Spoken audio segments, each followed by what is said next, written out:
Hello friends, welcome back to our channel. നമ്മൾ ഇന്ന് കാണാൻ പോകുന്നത് ആനന്ദ് ശ്രീബാല എന്ന ഇൻവെസ്റ്റിഗേഷൻ ത്രില്ലർ മൂവിയാണ്. മൂവിയിലേക്ക് കിടക്കുന്നതിന് മുമ്പ് എല്ലാവരും നമ്മുടെ ഈ വീഡിയോ ഒന്ന് ലൈക്ക് ചെയ്ത് സപ്പോർട്ട് ചെയ്യുക. മൂവിയുടെ തുടക്കത്തിൽ തന്നെ കാണിക്കുന്നത് ജോയി എന്നാളും അയാളുടെ വൈഫും ചേർന്ന് തങ്ങളുടെ മകൾ മെറിൻ ജോയിയെ കാണാനില്ല എന്ന് പറഞ്ഞിട്ട് സൗത്ത് സ്റ്റേഷനിലേക്ക് കംപ്ലൈന്റുമായിട്ട് വരുന്നതാണ്. എന്നാൽ അവരുടെ സ്ഥലവും കാര്യങ്ങളും ചോദിച്ചു കഴിയുമ്പോൾ കേസ് വരുന്നത് നോർത്ത് സ്റ്റേഷനിലെ അണ്ടറിലാണെന്ന് പറഞ്ഞിട്ട് അവരെ അവിടേക്ക് പറഞ്ഞു വിടുന്നു. അവിടെ എത്തി അവിടുത്തെ പോലീസുകാരോട് ഇവർ മെറിനെ പറ്റി പറയുന്നുണ്ട്. ലോ കോളേജിലെ സ്റ്റുഡന്റ് ആയിരുന്നു മെറിൻ. ഹോസ്റ്റൽ വാർഡനും ഇവരുടെ കൂടെയുണ്ട്. സാധാരണ 7 മണിക്കുള്ളിൽ ഹോസ്റ്റൽ വരുന്നതാണ്. താമസിക്കുവാണെങ്കിൽ വിളിച്ചു പറയും. എന്നാൽ ഇത്തവണ അങ്ങനെ ഒന്നും തന്നെ ഉണ്ടായിട്ടില്ല. ആ പോലീസുകാരനും അവരോട് സ്ഥലം ചോദിക്കുമ്പോൾ കച്ചേരിപ്പടി എന്നാണ് അവർ പറയുന്നത്. അങ്ങനെയാണെങ്കിൽ സെൻട്രൽ സ്റ്റേഷനിലാ കംപ്ലൈന്റ് കൊടുക്കുന്നതെന്നാണ് അയാൾ പറയുന്നത്. 3 മണിക്കൂറായി മെറിനെ കാണാതായിട്ട്. നിങ്ങളിങ്ങനെ ഓരോ സ്റ്റേഷനും ഓടിക്കാതെ കംപ്ലൈന്റ് സ്വീകരിക്കാൻ ആ വാർഡൻ പറയുന്നു. അങ്ങനെ അവസാനം അവർ സെൻട്രൽ സ്റ്റേഷനിലെത്തി കംപ്ലൈന്റ് കൊടുക്കുന്നു. CI ബെന്നിയായിരുന്നു ആ കംപ്ലൈന്റ് സ്വീകരിച്ചത്. അവളുടെ മൊബൈലിൽ ചാർജ് തീർന്നതായിരിക്കും, ടെൻഷൻ അടിക്കേണ്ട, മകളെ നമുക്ക് എത്രയും പെട്ടെന്ന് കണ്ടെത്താന്ന് പറഞ്ഞിട്ട് ബെന്നി അവരെ രണ്ടുപേരെയും വീട്ടിലേക്ക് പറഞ്ഞയക്കുന്നു. എന്നാൽ അവർ പോകാതെ അവിടെ തന്നെ ഇരിക്കുകയാണ്.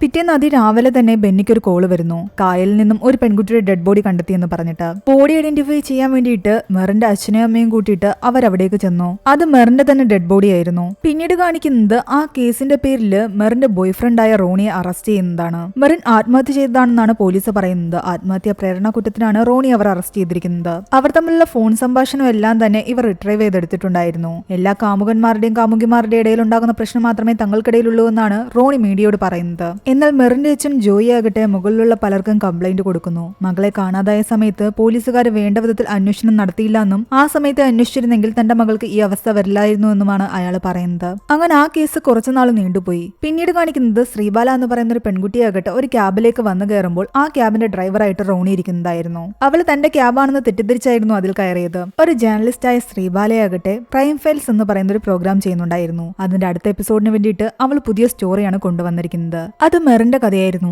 6 മാസം മുമ്പ് ഗ്രോസറി പാലത്തിൽ നിന്നും ചാടി ആത്മഹത്യ ചെയ്തു എന്ന് പറയുന്ന മെറിന്റെ കഥ. ആദ്യം ബോയ്ഫ്രണ്ട് റോണിയെ സംശയിച്ച് കസ്റ്റഡിയിലെടുത്തെങ്കിലും പിന്നീട് ആത്മഹത്യയാണെന്ന് മനസ്സിലാക്കി പോലീസുകാർ ആ കേസ് ക്ലോസ് ചെയ്തിരുന്നു. എന്നാൽ ക്ലോസ് ചെയ്ത കേസിൽ നമ്മൾ എന്തു ചെയ്യുമെന്ന് അവളുടെ സീനിയർ ചോദിക്കുമ്പോൾ അവൾ പറയുന്നുണ്ട് അതിൽ ഇപ്പോഴും ഉത്തരം കിട്ടാത്ത ഒരുപാട് ചോദ്യങ്ങളുണ്ട്. അവളുടെ പേരൻസും ഇത് കൊലപാതകമാണെന്നാണ് പറയുന്നത്. അതുകൊണ്ട് അങ്ങനെ എന്തെങ്കിലും നമുക്ക് കണ്ടെത്താൻ കഴിഞ്ഞു കഴിഞ്ഞാൽ അത് നമ്മുടെ സ്റ്റോറിക്ക് വലിയ ഗുണമായിരിക്കും. അങ്ങനെയാണെങ്കിൽ വല്ല പ്രൈവറ്റ് ഡിറ്റക്റ്റീവിനെയും കൊണ്ടുവരണമെന്നാണ് അവളുടെ സീനിയർ പറയുന്നത്. പ്രൈവറ്റ് ഡിറ്റക്റ്റീവ് ആണെങ്കിൽ അയാളെ ഞാൻ കൊണ്ടുവരാൻ തയ്യാറാണെന്ന് ശ്രീബാല പറയുന്നു. അപ്പോഴാണ് നമ്മുടെ നായകനായ ആനന്ദ് ശ്രീബാലയെ കാണിക്കുന്നത്. പോലീസ് സർവീസിലുള്ള പ്രദീപിനെയും ഐസക്കിനെയും ഹെൽപ്പ് ചെയ്യാൻ വേണ്ടിയിട്ട് ഒരു കേസിന്റെ ഫയൽസ് എടുക്കുകയായിരുന്നു ആനന്ദ്.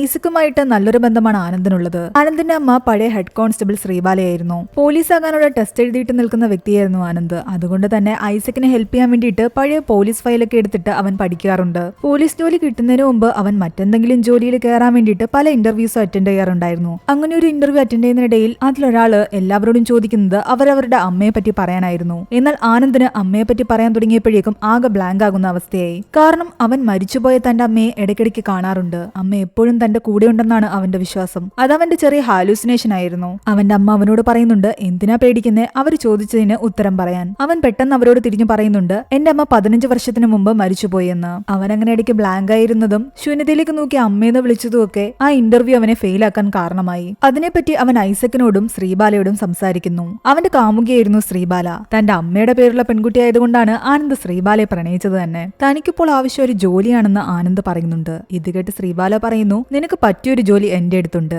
എന്റെ ടീമിന്റെ ക്രിയേറ്റീവ് സപ്പോർട്ടായിട്ട് നിനക്ക് കൂടാം. ഇൻവെസ്റ്റിഗേഷൻ തന്നെയാണ് നിന്റെ ജോലി. നീ ഇപ്പൊ ഇവിടെ എന്തൊക്കെ ചെയ്യുന്നോ അതൊക്കെ അവിടെയും ചെയ്താൽ മതി. അങ്ങനെ അവൻ പിറ്റേന്ന് മുതൽ ശ്രീയുടെ കൂടെ ആ മെറിൻ ജോയ് കേസ് അന്വേഷിക്കാൻ വേണ്ടിയിട്ട് കൂടി. മെറിന്റെ പേരൻസിനെ ഇന്റർവ്യൂ എടുക്കുന്നതിനിടെ അവർ ഒരുപാട് കാര്യങ്ങൾ മനസ്സിലാക്കുന്നു. തന്റെ മകൾ ഒരിക്കലും ആത്മഹത്യ ചെയ്യില്ല എന്നാണ് ജോയ് പറയുന്നത്. അവസാനമായിട്ട് മകള് വിളിച്ചപ്പോൾ ഫോൺ എടുത്തത് അവളുടെ അമ്മ മേരിയായിരുന്നു. റിസൾട്ട് വന്നു ഡിസ്റ്റിങ്ഷൻ ഉണ്ടെന്ന് അവൾ പറയുന്നു. താൻ ഈ വീക്കെൻഡിൽ വീട്ടിലേക്ക് വരുന്നില്ല, പ്രോജക്ട് സബ്മിറ്റ് ചെയ്യാനുണ്ട്, അതുകൊണ്ട് നിങ്ങളെല്ലാരും ഇങ്ങോട്ട് വാ, നമുക്ക് ഇവിടെ കറങ്ങാമെന്നാണ് അവൾ പറഞ്ഞത്. തന്റെ ഫോണിൽ ചാർജ് കുറവാണെന്നും പറഞ്ഞ് അവൾ പെട്ടെന്ന് ഫോൺ വയ്ക്കുകയും ചെയ്തു. ഇവരിങ്ങനെ ഓരോന്ന് പറഞ്ഞുകൊണ്ടിരിക്കുന്നതിനിടയിൽ ആനന്ദിന് ആകെ വല്ലായ്മ ഫീൽ ചെയ്യുന്നു. അവൻ പതിയെ പതിയെ നടന്ന് മറ്റൊരു റൂമിലേക്ക് പോയി. അത് മെറിന്റെ റൂമായിരുന്നു. ആ റൂമിൽ നിന്ന് അവന്റെ ഇൻഹേലർ കിട്ടി. മാത്രമല്ല ആ റൂമിന്റെ ജനലിലൂടെ നോക്കുമ്പോൾ അവിടെ ചെറിയൊരു കായലും കാണാം. അവൾ തങ്ങളെ വിളിച്ചതിന്റെ അന്ന് വൈകുന്നേരം 5:30 മണിക്ക് അവളെ തിരിച്ചു വിളിച്ചപ്പോൾ അവളുടെ ഫോൺ സ്വിച്ച് ഓഫ് ആയിരുന്നു എന്നാണ് ജോയ് പറയുന്നത്. 6:30 ആയപ്പോൾ വീണ്ടും വിളിച്ചപ്പോൾ ഫോൺ സ്വിച്ച് ഓഫ് ആയിരുന്നു. അങ്ങനെ ടെൻഷനായി ഹോസ്റ്റൽ വാർഡിനെ വിളിച്ചപ്പോഴാണ് അവിടെ എത്തിയിട്ടില്ല എന്നറിയുന്നത്. അതിനിടയ്ക്ക് പെട്ടെന്ന് ആനന്ദ് വന്ന് ചോദിക്കുന്നു മെറിന് നീന്തൽ അറിയാമായിരുന്നു എന്ന്. അവൾക്ക് നീന്തൽ അറിയില്ലായിരുന്നു. ചെറുപ്പം മുതലേ അവൾക്ക് വെള്ളം പേടിയാണ്. ആസ്മ പേഷ്യന്റ് ആയിരുന്നു എന്ന് ചോദിക്കുമ്പോൾ അതേന്നാണ് അവർ പറയുന്നത്. അവരുടെ കയ്യിലുണ്ടായിരുന്ന മെറിന്റെ പോസ്റ്റ്മോർട്ടം റിപ്പോർട്ടും എഫ്ഐആറിന്റെ കോപ്പിയെല്ലാം തന്നെ അവൻ നോക്കുന്നു. അത് പരിശോധിക്കുമ്പോൾ അവന്റെ അമ്മ അവന്റെ കൂടെ ഇരുന്ന് അവനെല്ലാം പറഞ്ഞു കൊടുക്കുന്ന പോലെയാണ് അവന് തോന്നുന്നത്. ആ പോസ്റ്റ്മോർട്ടം റിപ്പോർട്ട് മുഴുവൻ വായിച്ചിട്ട് അവൻ തന്റെ അമ്മയോടായി പറയുന്നു ഇത് ആത്മഹത്യയല്ല കൊലപാതകമാണെന്ന്. ഇതവൻ മെറിന്റെ വീട്ടുകാരോടും പറയുന്നു. അവരെല്ലാവരും ആകെ ഷോക്കായി നിൽക്കുകയായിരുന്നു. ആനന്ദ് ഐസക്കിനോടും ശ്രീബാലയോടും താൻ കണ്ടെത്തിയ വിവരങ്ങൾ പറയുന്നു. പോലീസ് റിപ്പോർട്ട് പ്രകാരം മെറിൻ ആത്മഹത്യ ചെയ്ത് 12 മണിക്കൂറിന് ശേഷം കൊച്ചി വാർഫിലാണ് അവളുടെ ബോഡി കിട്ടുന്നത്. പക്ഷെ അത്രയും സമയം വെള്ളത്തിൽ കിടക്കുന്ന ബോഡിക്കുണ്ടാകുന്ന ഒരു ചേഞ്ചസും മെറിന്റെ ബോഡിയിൽ ഉണ്ടായിട്ടില്ല. മാത്രമല്ല വയറ്റിൽ നിന്നും വെറും 150 ml വെള്ളം മാത്രമാണ് കണ്ടെത്തിയത്. പിന്നെ സൈക്കോളജിക്കലി ചിന്തിക്കുകയാണെങ്കിൽ വെള്ളം പേടിയുള്ളൊരു പെൺകുട്ടി, 8ാം വയസ്സ് മുതൽ ആസ്മയുള്ള ഒരു പെൺകുട്ടി, എടപ്പള്ളിയിൽ നിന്ന് വണ്ടിയും പിടിച്ച് ശ്രീ 1ാം പാലത്തിൽ നിന്ന് ചാടാതെ 2ാം പാലത്തിന്റെ ഏറ്റവും മുകളിലുള്ള പോയിന്റിൽ നിന്നും കായലിലേക്ക് നോക്കി ചാടിയെന്ന് പറഞ്ഞു കഴിഞ്ഞാൽ അതത്ര വിശ്വസനീയമല്ല. എന്നാൽ ഇത് കേട്ട് ശ്രീബാല പറയുന്നു പിന്നെ ചാവാൻ പോകുന്നവർ ഇതൊക്കെ ആലോചിച്ചിട്ടാണോ ചാവാൻ പോകുന്നതെന്ന്. എന്നാൽ അവൻ പറയുന്നുണ്ട് ഞാൻ ചാകാൻ പോയിട്ട് രക്ഷപ്പെട്ട ഒരുപാട് പേരോട് സംസാരിച്ചിട്ടുണ്ട്. അവര് ഫുൾ കോൺഷ്യസ് മൈൻഡോട് കൂടിയായിരിക്കും ആത്മഹത്യ ചെയ്യാൻ പോകുന്നത്. ശ്രീ അവനോട് പറയുന്നുണ്ട് ചാനലിന് റേറ്റിംഗ് കൂട്ടാൻ വേണ്ടി മാത്രമുള്ളൊരു എപ്പിസോഡാണിത്, അല്ലാതെ നീ ഇതിൽ കൂടുതൽ ഇൻവോൾവ് ആകണ്ട എന്ന് പറഞ്ഞിട്ടാണ് അവനെ അവൾ വീട്ടിൽ കൊണ്ടാക്കുന്നത്. വീട്ടിൽ വെച്ചും അവൻ അമ്മയെ കാണുന്ന പോലെ തോന്നുന്നുണ്ട്. അവന്റെ അമ്മ അവനോട് പറയുന്നുണ്ട് മെറിൻ എന്ന ഈ പെൺകുട്ടിക്ക് നീതി വാങ്ങിക്കൊടുക്കാനുള്ള ചുമതല നിന്നിലാണ് യഥാർത്ഥത്തിൽ വരേണ്ടതെങ്കിൽ അതിനുള്ള വഴികളെല്ലാം നിന്നെ തേടി വരും. തൽക്കാലം ഇപ്പൊ നീ ശ്രീബാല മോള് പറയുന്നത് കേട്ടാ മതി. അവർ ആ സ്റ്റോറിയുമായിട്ട് വീണ്ടും മുന്നോട്ട് പോയി. പോലീസിന്റെ എഫ്ഐആറിൽ ആദ്യം ഗോശ്രീ 1ാം പാലത്തിൽ നിന്ന് ചാടിയെന്നായിരുന്നു എഴുതിയിരുന്നത്. എന്നാൽ പിന്നീടാണത് മാറ്റി 2ാം പാലമാക്കിയത്. ആ സ്റ്റോറി ചെയ്യുന്നതിന്റെ കൂടെ തന്നെ താൻ പോലീസാകാൻ വേണ്ടിയുള്ള ടെസ്റ്റുകളും അവൻ പാസ്സാകുന്നുണ്ട്. മെറിനെ പറ്റിയുള്ള കൂടുതൽ കാര്യങ്ങൾ തിരക്കാൻ അവർ പിന്നീട് പോകുന്നത് ഒരു പള്ളിയിലച്ഛന്റെ അടുത്തേക്കാണ്. പോലീസ് അറസ്റ്റ് ചെയ്ത റോണിയെ പറ്റി മെറിൻ തന്നോട് പറഞ്ഞിട്ടുണ്ടെന്ന് ആ അച്ഛൻ പറയുന്നു. തന്റെ കോഴ്സൊക്കെ കഴിഞ്ഞ് പ്രാക്ടീസ് തുടങ്ങിയിട്ട് മതി റോണിയുടെ കാര്യം തന്റെ വീട്ടിൽ പറയുന്നതെന്ന് അവൾ അച്ഛനോട് പറഞ്ഞിരുന്നു. അച്ഛൻ തന്നെ അത് പറയുകയും വേണം, അപ്പോഴേക്കും റോണിക്കൊരു ജോലിയാകും. എന്നാൽ ആ പയ്യനെ കൂട്ടിക്കൊണ്ടുവന്ന് എന്നെ കാണിക്കുന്നതിന് മുൻപ് തന്നെ അവൾ മരിച്ചുവെന്നാണ് ആ അച്ഛൻ പറയുന്നത്. ആ പയ്യനിടയ്ക്ക് അവളുടെ കല്ലറയിൽ വന്ന് മെഴുകുതിരി കത്തിക്കാറുണ്ട്. അങ്ങനെ പിന്നീട് ആനന്ദും ശ്രീബാലയും ചേർന്ന് റോണിയെ കാണാൻ ചെല്ലുന്നു. എന്നാൽ താൻ ഇതിന്റെ പേരിൽ ഒരുപാട് അനുഭവിച്ചെന്നും ഇനി അതിനെപ്പറ്റി സംസാരിക്കാൻ താല്പര്യമില്ലെന്നും പറഞ്ഞിട്ട് അവൻ വണ്ടിയെടുത്ത് പെട്ടെന്ന് അവിടെ നിന്ന് പോയി. പോലീസ് പറഞ്ഞ പോലെ ഇനി ഇവർ തമ്മിലുള്ള പ്രശ്നത്തിന്റെ പേരിൽ അവൾ ആത്മഹത്യ ചെയ്തതായിരിക്കുമോ എന്ന് ശ്രീ അവനോട് ചോദിക്കുന്നു. എന്നാൽ ഫെബ്രുവരി 14 വാലന്റൈൻസ് ഡേയേക്കാൾ കൂടുതൽ പുൽവാമ ദുരന്തത്തിന് ഇമ്പോർട്ടൻസ് കൊടുക്കുന്ന ഒരു പെൺകുട്ടി ഇവർ തമ്മിലുള്ള ഒരു ചെറിയ ഇഷ്യൂന്റെ പേരിൽ ഒരിക്കലും ആത്മഹത്യ ചെയ്യില്ല. ആ മരണത്തെ പറ്റി പലരും പറയുന്നത് അവർ കേൾക്കുന്നുണ്ട്. പലരും അവളുടെ സ്വഭാവം ശരിയല്ല എന്നും പലരുമായിട്ട് അവൾക്ക് ബന്ധം ഉണ്ടായിരുന്നു എന്ന് വരെ പറയുന്നുണ്ട്. റിസൾട്ട് വന്നതിന്റെ അന്ന് അവൾ തങ്ങളുടെ എല്ലാ റിസൾട്ട് അവളുടെ ഫോണിൽ തന്നെയാണ് നോക്കി തന്നതെന്നും ഉച്ചയ്ക്ക് ശേഷം അവൾ ക്ലാസ്സിൽ കയറിയില്ല എന്നും കൂട്ടുകാരികൾ പറയുന്നുണ്ട്. ഒരു തവണ അവൻ അവളെ കാണാൻ ഇവിടെ വന്നിരുന്നു. ആ സമയത്തും ഇവർ തമ്മിൽ എന്തിന്റെയൊക്കെയോ പേരിൽ വഴക്കിട്ടിരുന്നു. പിന്നീട് ഇവർ ബെന്നി എന്ന പോലീസുകാരനെ കാണാൻ പോയി. റിപ്പോർട്ടിലുണ്ടായ തെറ്റിനെ പറ്റി അയാളോട് ചോദിക്കുന്നുണ്ട്. അത് മെറിൻ ചാടിയത് 1ാം പാലത്തിൽ നിന്നാണെന്നാണ് പറഞ്ഞിരുന്നത്. അത് പറഞ്ഞത് ഒരു ദൃക്സാക്ഷിയാണ്. പക്ഷെ അയാൾ 1ാം പാലത്തിൽ കൂടി നടന്നു പോകുന്നത് കണ്ടുവെന്നാണ് പറഞ്ഞത്.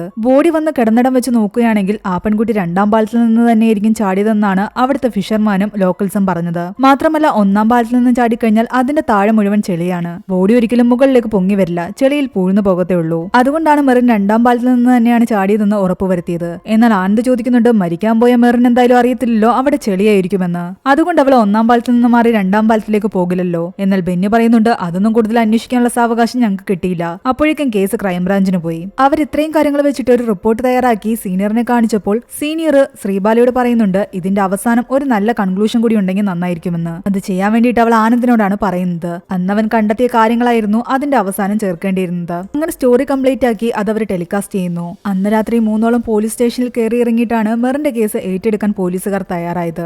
ആദ്യം 1ാം പാലത്തിൽ നിന്ന് പറഞ്ഞിട്ട് 2ാം പാലത്തിൽ നിന്നാണ് ചാടിയതെന്ന് പിന്നീട് മാറ്റി എഴുതിയിരിക്കുന്നു. മാത്രമല്ല ലാസ്റ്റ് ആയിട്ട് മെറിൻ CCTVയിൽ പറഞ്ഞ സമയത്ത് അവളുടെ കയ്യിൽ ബാഗും ഫോണും ഷോളും എല്ലാം തന്നെ ഉണ്ടായിരുന്നു. എന്നാൽ മരിച്ച സമയത്ത് ഇതെല്ലാം തന്നെ മിസ്സിംഗ് ആണ്. അവളുടെ ശരീരത്തിലുണ്ടായിരുന്ന ഓർണമെന്റ്സും മിസ്സിംഗ് ആണ്. അവസാനം ആനന്ദിന്റെ കണ്ടെത്തലുകൾ കൂടി അതിൽ പറയുന്നുണ്ട്. കേരള പോലീസിന് തെറ്റുപറ്റിയിട്ടുണ്ടെങ്കിൽ ആ തെറ്റെല്ലാം തിരുത്തിയിട്ട് ഈ കേസ് കൊലപാതകമാണെന്ന് തന്നെ തെളിയിക്കണമെന്നായിരുന്നു അവൻ അവസാനം പറഞ്ഞത്. ചാനൽ ഇവരുടെ ഈ ഒരു സ്റ്റോറി കാരണം തന്നെ ഈ കേസ് വീണ്ടും പൊങ്ങി വന്നു. മാത്രമല്ല ആനന്ദ് പറയുന്ന കാര്യങ്ങളെല്ലാം തന്നെ DYSP ശങ്കറും കാണുന്നു. അങ്ങനെ അവസാനം കോടതിയിൽ നിന്നും ഈ കേസ് പുനരന്വേഷിക്കാൻ വേണ്ടിയിട്ട് വിധിക്കുന്നു. കമ്മീഷണർ ഈ കേസ് ഏൽപ്പിക്കുന്നത് ശങ്കറിനെയാണ്. എന്നാൽ ശങ്കർ പറയുന്നുണ്ട് ഇത് ക്ലിയർ കേസ് ഓഫ് സൂയിസൈഡ് തന്നെയാണ്, ഇതിൽ എന്താണ് കൂടുതൽ അന്വേഷിക്കേണ്ടതെന്ന്. 14 ദിവസത്തിനുള്ളിൽ എന്തെങ്കിലും അന്വേഷിച്ച് ഒരു റിപ്പോർട്ട് സബ്മിറ്റ് ചെയ്യാനാണ് കമ്മീഷണർ പറയുന്നത്. അങ്ങനെ അയാൾ മെറിനെ പോസ്റ്റ്മോർട്ടം ചെയ്ത ആ സർജനെ കാണാൻ വേണ്ടി പോകുന്നുണ്ട്. അവിടെ വെച്ച് അയാൾ മറ്റൊരു പോലീസുകാരിൽ നിന്നും അറിയുന്നുണ്ട് ആ ചാനൽ സ്റ്റോറിയിൽ സംസാരിച്ചുകൊണ്ടിരുന്ന ആനന്ദ് ഇവിടെ മെഡിക്കൽ ടെസ്റ്റിന് വേണ്ടി വന്നിട്ടുണ്ടെന്ന്. അങ്ങനെ ശങ്കർ ആനന്ദിനെ കാണാൻ ചെല്ലുന്നു. ആനന്ദ് വിചാരിക്കുന്ന പോലെ ഇത് കൊലപാതകമല്ലെന്നും സൂയിസൈഡ് തന്നെയാണെന്നുമാണ് ശങ്കർ പറയുന്നത്.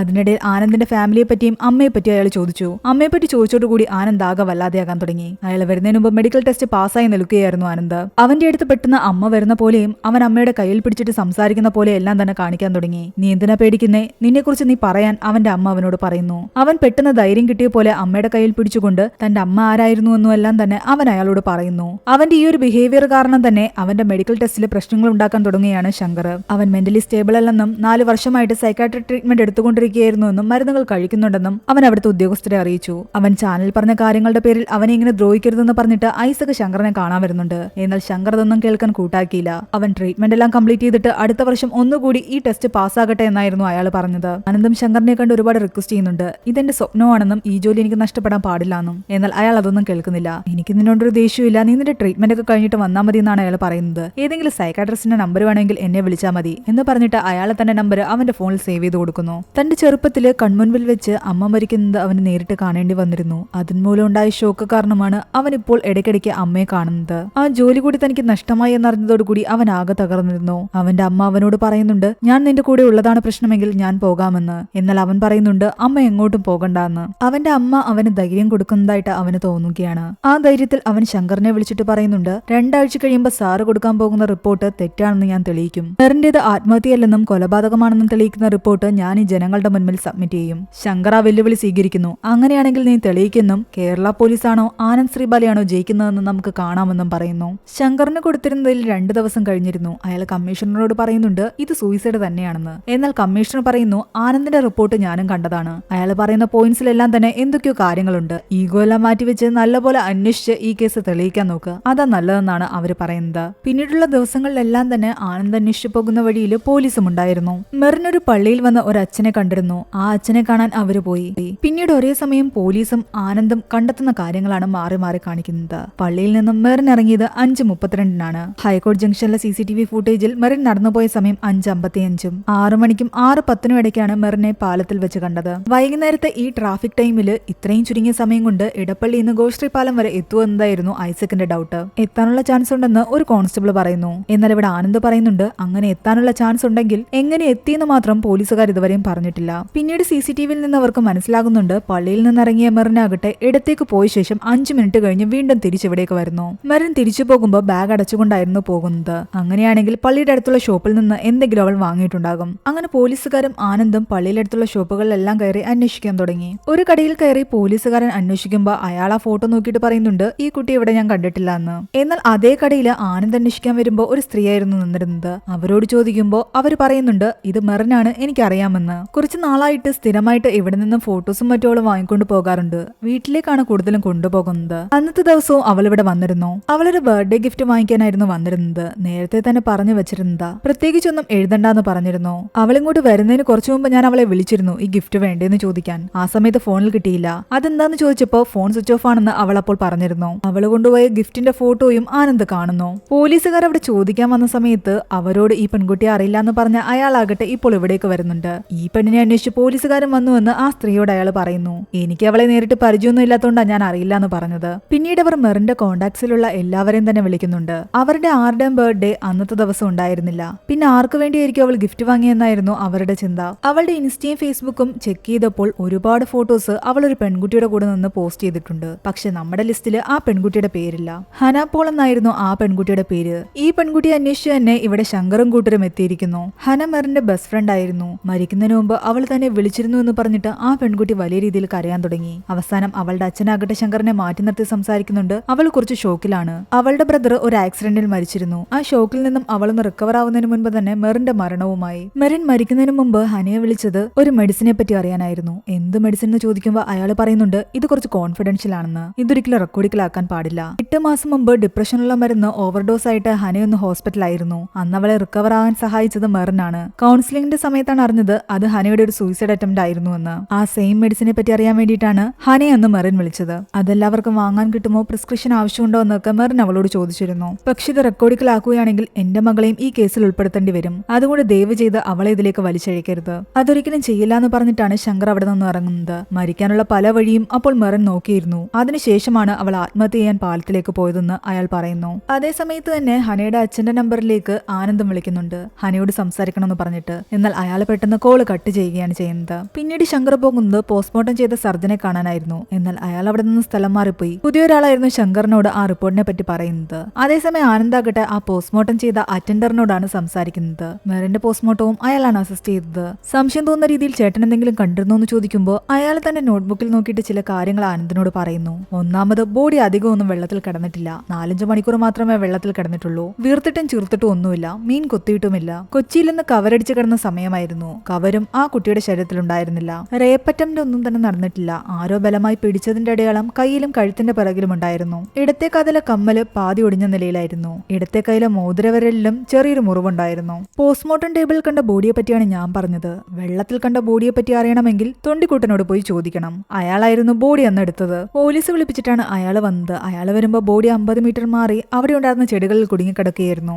ആ കുട്ടി പാലത്തിൽ നിന്ന് ചാടിയതായിരുന്നെങ്കിൽ ആ സമയത്ത് വേലിയിറക്കമാണ്. ബോഡി നേരെ പോകുന്നത് അറബിക്കടലിലേക്കായിരിക്കും. ആ കുട്ടിയുടെ ശരീരത്തിൽ ഓർണമെന്റ്സ് എന്തെങ്കിലും ഉണ്ടായിരുന്നു ചോദിക്കുമ്പോൾ അയാൾ ഇല്ല എന്നാണ് പറയുന്നത്. എന്നാൽ ആനന്ദ് പറയുന്നുണ്ട് ആ കുട്ടി ചാടുന്നതിന് മുമ്പ് കയ്യിലൊരു മോതിരവും കഴുത്തിലൊരു മാലയുണ്ടായിരുന്നുവെന്ന്. ഞാനെടുത്ത ബോഡിയിൽ അതൊന്നും ഇല്ലായിരുന്നു എന്നാണ് അയാൾ പറയുന്നത്. എന്നാൽ ഐസക്കിനും ആനന്ദിനും ഉറപ്പായിരുന്നു ആ ബോഡിയിൽ നിന്നും അതൊക്കെ മോഷ്ടിച്ചത് അയാൾ തന്നെയാണെന്ന്.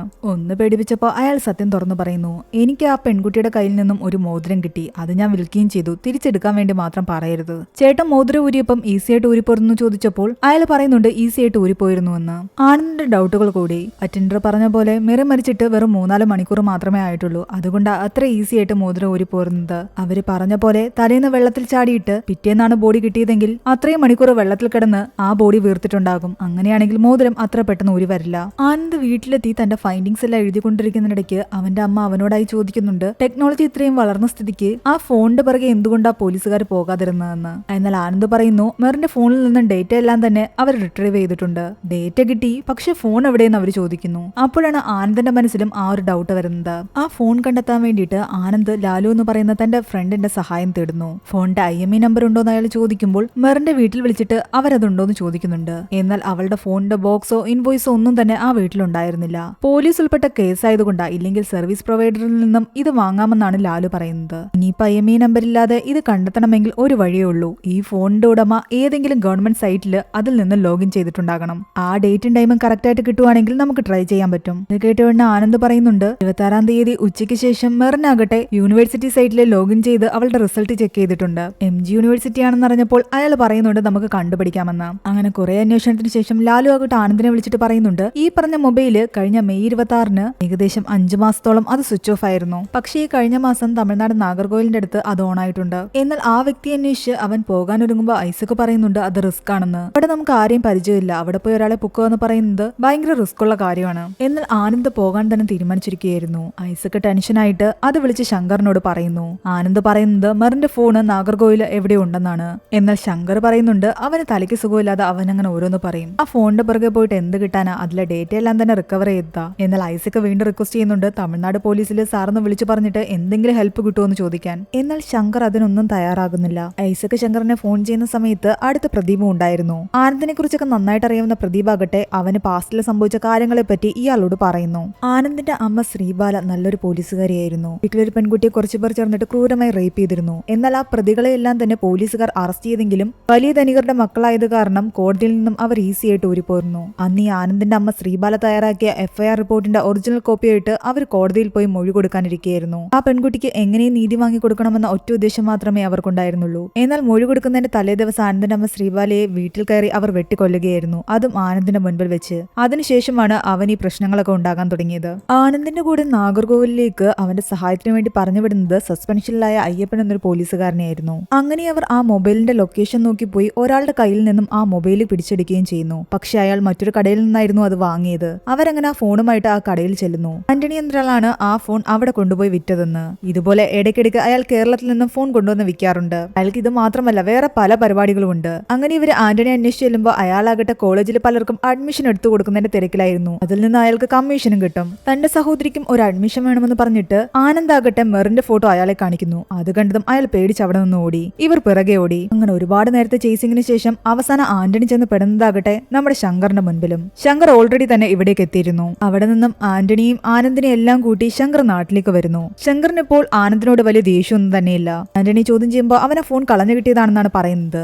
പക്ഷെ അവന്റെ പേരുള്ള കേസുകൾ കണ്ടു കഴിഞ്ഞപ്പോൾ ശങ്കറിന് മനസ്സിലായി ഇവൻ വെറും സാധാരണക്കാരനല്ല എന്ന്. മാത്രമല്ല ഇത്രയും കേസുള്ള അവന് കുറച്ചു മാസം മുന്നേ ആകട്ടെ പാസ്പോർട്ട് ഇഷ്യൂ ചെയ്തിരിക്കുന്നു. അത് ഇഷ്യൂ ചെയ്ത പോലീസ് ഓഫീസർ ആരാണെന്ന് അന്വേഷിക്കാനും ശങ്കർ പറയുന്നുണ്ട്. എന്നാൽ ഇത് കേട്ട് പെട്ടെന്ന് ആന്റണി പറയുന്നു ഞാനാണ് ആ പെൺകുട്ടിയെ കൊന്നതെന്ന്. കോളേജ് പെൺപിള്ളേർക്ക് ഒരു പരിപാടിയുണ്ട്, നമ്മളെപ്പോലെ പ്രായമായവരെ ഇങ്ങനെ പറ്റിക്കും. അതുപോലെ അവൾ എന്നെ കുറെ പറ്റിച്ചു. ആ ഒരു ദേഷ്യത്തിലാണ് ഞാൻ അവളെ കൊന്നത്. ശങ്കർ ആനന്ദിനെ വിളിച്ച് പറയുന്നുണ്ട് തന്റെ തിയറി കറക്റ്റ് ആയിരുന്നു, മെറിനെ അവൻ കൊന്നത് തന്നെയാണ്. അവർ തമ്മിൽ ഇഷ്ടത്തിൽ ഇഷ്ടത്തിലായിരുന്നുവെന്ന്. എന്നാൽ ആനന്ദിന് അതൊന്നും തന്നെ അത്രയധികം വിശ്വാസം വരുന്നില്ല. ആന്റണി എന്നൊരു പേര് ഇതുവരെ ആരും പറഞ്ഞു കേട്ടിട്ടില്ല, ആർക്കും അയാളോട്ട് അറിയത്തുമില്ല, പിന്നെങ്ങനെ അവർ തമ്മിൽ ഇഷ്ടത്തിലാകും? അങ്ങനെ ആനന്ദ് റോണിയുടെ അടുത്തേക്ക് പോകുന്നു.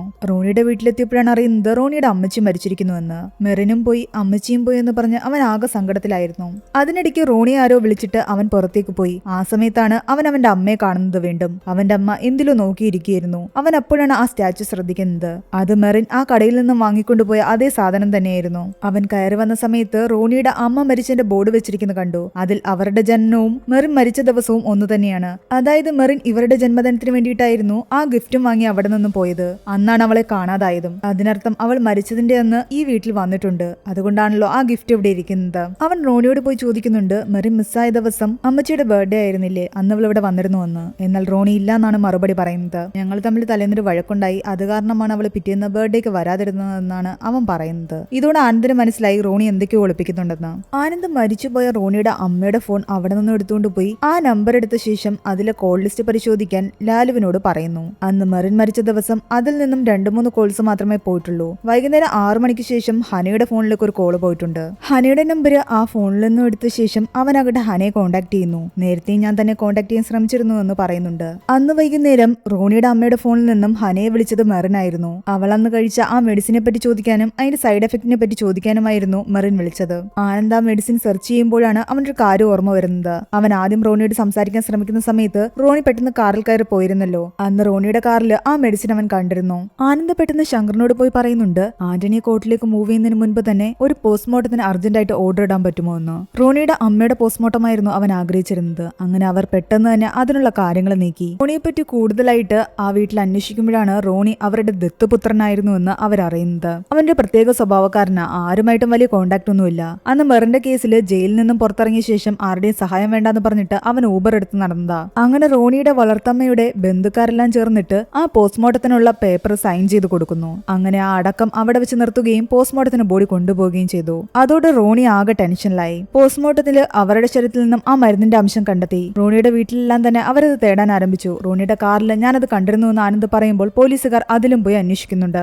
ആ കാറിൽ നിന്നും അത് കാണുന്നില്ല. മറ്റൊരു കാർ അവിടെ പൊടി പിടിച്ച് കിടപ്പുണ്ടായിരുന്നു. ആനന്ദ് അതിന്റെ ഡിക്കി ഉൾപ്പെടെ എല്ലാം തിരഞ്ഞുകൊണ്ടിരിക്കുന്ന സമയത്ത് ഒരു പോലീസുകാരി വന്ന് പറയുന്നുണ്ട് അത് വീടിനുള്ളിൽ നിന്ന് തന്നെ കിട്ടിയെന്ന്. അങ്ങനെ പിന്നീട് കാണിക്കുന്നത് ശങ്കർ റോണി ക്വസ്റ്റ്യൻ ചെയ്യുന്നതാണ്. ആനന്ദിനെയും അയാൾ കൂടെ കൂട്ടിയിരുന്നു. എന്നാൽ അവൻ പറയുന്നുണ്ട് മെറിനെ അമ്മച്ചിയൊന്നും കൊന്നത് താനല്ല എന്ന്. പക്ഷെ അവരുടെ മുന്നിൽ വലിയൊരു തെളിവുണ്ടായിരുന്നു. മെറിൻ അമ്മച്ചിക്ക് വേണ്ടി കൊണ്ടുവന്ന ആ ഗിഫ്റ്റ്. മെറിൻ അന്ന് വൈകുന്നേരം ആ കടയിൽ നിന്നും ഇറങ്ങി നിന്റെ വീട്ടിലേക്കാ വന്നത്. നിന്റെ അമ്മയുടെ ഫോണിൽ നിന്നും അവൾ തന്റെ ഫ്രണ്ടിനെ വിളിച്ചിട്ടുമുണ്ട് ആന്റിസൈക്കോട്ടിക് ഡ്രഗ്സിനെ പറ്റി ചോദിക്കാൻ വേണ്ടി. ആ മരുന്ന് തന്നെയാണ് നീ നിന്റെ അമ്മയെ കൊല്ലാൻ വേണ്ടിയിട്ട് ഓവർ ഡോസ് ആയിട്ട് കൊടുത്തുകൊണ്ടിരുന്നത്.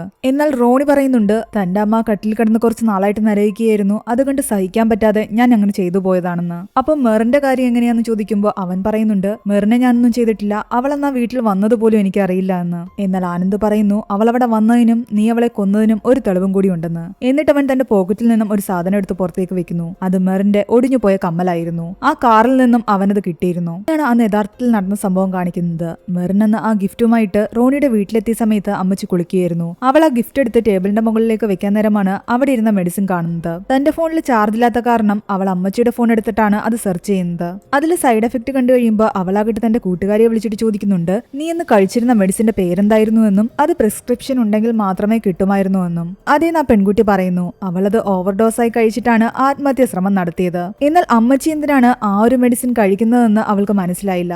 റോണി ഇവിടെ വന്ന സമയത്ത് അവളാകട്ടെ ആ മെഡിസിനെ പറ്റി അവനോട് ചോദിക്കുന്നു. അത് അമ്മയുടെ ഇയർ ബാലൻസ് ഇഷ്യൂവിന് വേണ്ടി കഴിക്കുന്ന മെഡിസിൻ ആണെന്നാണ് അവൻ പറയുന്നത്. എന്നാൽ ഇയർ ബാലൻസ് ഇഷ്യൂവിന് ഹൈഡോസ് ആന്റിസൈക്കോട്ടിക് ഡ്രഗ് കൊടുക്കുന്ന ഡോക്ടർ ഏതാണെന്ന് എനിക്ക് അറിയണമെന്നും ഇതിലെന്തോ പ്രശ്നമുണ്ടെന്നും നമുക്ക് പോലീസിനെ വിളിക്കണമെന്നും അവൾ പറയുന്നു. പേടിച്ചുപോയി റോണി പെട്ടെന്ന് അവളെ അവിടെ നിന്ന് മാറ്റിക്കൊണ്ടുപോയി. ഇത് കഴിച്ച അമ്മച്ചിക്ക് കാർഡിയാക് അറസ്റ്റ് വരുമെന്ന് അവൾ പറയുന്നു. അവര് ചാകുന്നെങ്കിൽ ചാകട്ടെ എന്നാണ് റോണി പറയുന്നത്. ചെറുപ്പം തൊട്ടേ ഞാൻ കേൾക്കാൻ തുടങ്ങിയതാ അനാഥ ചെക്കൻ വലിഞ്ഞു കയറി വന്നവനെന്നൊക്കെ. ഇവരുടെ ബന്ധുക്കാരും മൊത്തം എനിക്കിട്ട പേരതൊക്കെയാ. ഇവര് തട്ടിപ്പോയ ഇവിടുത്തെ ചില്ലിക്കാശ് പോലും എനിക്ക് കിട്ടുമെന്ന് തോന്നുന്നില്ല. അന്ന് ഈ ബന്ധുക്കാരെ എന്നെ ഇവിടെ നിന്ന് അടിച്ചിറക്കും. അവര് മരിക്കുന്നതിന് മുമ്പ് എന്തായാലും എന്റെ പേരിൽ അതൊന്നും എഴുതി വെക്കാനും പോകുന്നില്ല. അതുകൊണ്ട് തള്ള ചാവുന്നതാ നല്ലത്. സ്വത്തൊക്കെ എന്റെ പേരിലാക്കാനുള്ള കാര്യങ്ങളൊക്കെ ഞാൻ ഓൾറെഡി ചെയ്തു വെച്ചിട്ടുണ്ട്. ഇത് കേട്ടത് മെറിൻ ഞെട്ടി. അവൾ പറയുന്നുണ്ട് താൻ ഇത് പോലീസിൽ അറിയിക്കുമെന്ന്. അങ്ങനെ അവൾ ബഹളം ഉണ്ടാക്കാൻ തുടങ്ങിയപ്പോഴേക്കും പെട്ടെന്ന് അവളുടെ വാ പൊത്തിപ്പിടിച്ച് അവൻ മറ്റൊരു റൂമിലേക്ക് അവളെ കൊണ്ടുപോകുന്നു. അമ്മച്ചി അപ്പോൾ പുറത്തേക്ക് ഇറങ്ങി വന്നിട്ടുണ്ടായിരുന്നു. മെറിൻ വന്നെന്ന് ചോദിക്കുമ്പോൾ അവൻ ഇല്ലാന്നാണ് വിളിച്ചു പറയുന്നത്. കുറെ നേരം അവളുടെ വാപുത്തി അങ്ങനെ പിടിച്ചപ്പോഴേക്കും അവള് ബോധം കിട്ടു. ആരും കാണാതിരിക്കാൻ മറ്റൊരു റൂമിലേക്ക് അവളെ അവൻ മാറ്റുന്നുണ്ട്. അങ്ങനെ പിന്നീട് കുറെ കഴിയുമ്പോൾ ആൾക്കാരെല്ലാം വന്നിട്ട് അമ്മച്ചിയുടെ ബർത്ത്ഡേ സെലിബ്രേഷൻ എല്ലാം തന്നെ കഴിഞ്ഞു.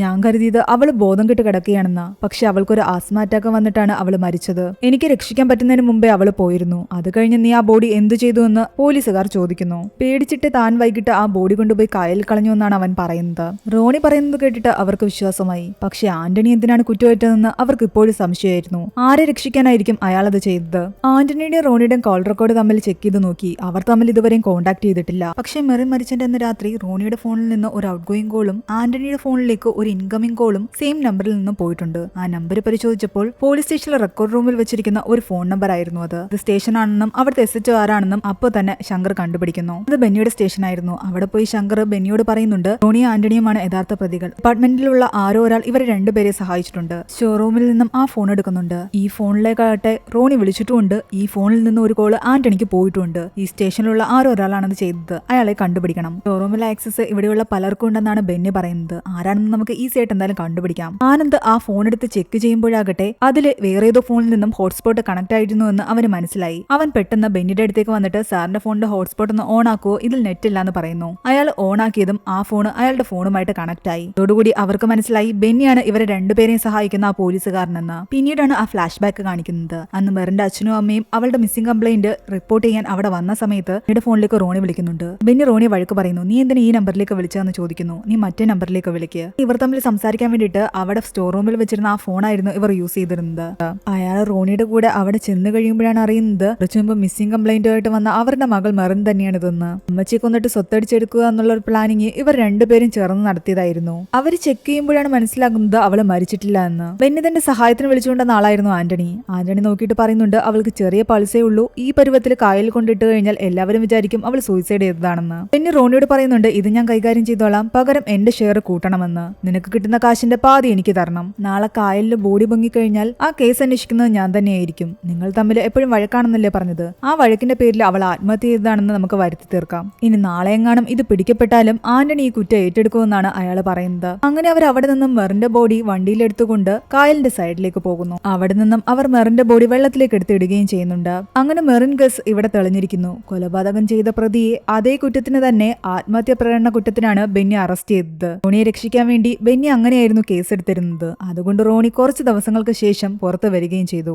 റോണിയെ എടുത്തു വളർത്തിയ ദമ്പതികളുടെ ഒരു അകന്ന ബന്ധു കൂടിയായിരുന്നു ഈ ബെന്നി. കാശിന് വേണ്ടിയാണ് ഇയാളും റോണിയുടെ കൂടെ നിന്നത്. ഈ കേസ് തെളിയിച്ചതിന് ശങ്കറിന് കമ്മീഷണറുടെ കയ്യിൽ നിന്നും ഒരുപാട് പ്രശംസ ലഭിക്കുന്നുണ്ട്. എന്നാൽ ഫുൾ ക്രെഡിറ്റ് തനിക്കല്ലെന്നും ആനന്ദിനും കൂടിയാണെന്നുമാണ് അയാൾ പറയുന്നത്. കമ്മീഷണർ അവനോട് പറയുന്നുണ്ട് തന്റെ ആ മെഡിക്കൽ ടെസ്റ്റിന്റെ കാര്യത്തിൽ ഞങ്ങൾ ഒന്നുകൂടി ഒന്ന് പരിഗണിക്കാമെന്ന്. തന്റെ ജോലി ഉടനെ തന്നെ ശരിയാവും. എന്നാൽ ആനന്ദ് പറയുന്നു അതൊന്നും വേണ്ട, കേരള പോലീസ് ആകാനുള്ള മെന്റൽ ഫിറ്റ്നസ് ഒന്നും തന്നെ തനിക്കില്ലാന്ന്. ഫിറ്റ്നസ് കിട്ടണമെങ്കിൽ ഞാൻ എന്റെ അമ്മയെ മറക്കണം. അങ്ങനെ അമ്മയെ മറന്നു കഴിഞ്ഞാൽ പിന്നെ ഞാനില്ല. അങ്ങനെ പിന്നീട് മെറിൻ കേസിലെ പ്രതികളെ അറസ്റ്റ് ചെയ്യുന്നതും മെറിന്റെ അച്ഛനും അമ്മയും ആനന്ദിനോട് ഒരുപാട് നന്ദി പറയുന്നതുമാണ് കാണിക്കുന്നത്. പോലീസിനെ ഇത്രയധികം സഹായിച്ചതിന് ശങ്കറും അവനോട് താങ്ക്സ് പറയുന്നു. നിന്റെ അമ്മ എവിടെയുണ്ടെങ്കിലും ആ അമ്മയ്ക്ക് വേണ്ടി ഞാൻ സല്യൂട്ട് ചെയ്യുന്നു എന്ന് പറഞ്ഞിട്ട് അയാൾ ശൂന്യതയിലേക്ക് നോക്കി സല്യൂട്ട് ചെയ്യുന്നുമുണ്ട്. അവിടെയാണ് ഈ ഒരു മൂവി അവസാനിക്കുന്നത്. ഈ മൂവിയുടെ എക്സ്പ്ലനേഷൻ ഇഷ്ടപ്പെട്ടെങ്കിൽ എന്തായാലും വീഡിയോ ലൈക്ക് ചെയ്യുക. മാത്രമല്ല നമ്മുടെ ഫസ്റ്റ് ചാനൽ ഇഷ്യൂസ് സോൾവ് ആകുന്നിടം വരെ ഈ ചാനലിലായിരിക്കും വീഡിയോസ് അപ്ലോഡ് ചെയ്യുന്നത്. അതുകൊണ്ട് എല്ലാവരും ഇതൊന്ന് സബ്സ്ക്രൈബ് ചെയ്ത് സപ്പോർട്ട് ചെയ്യുക.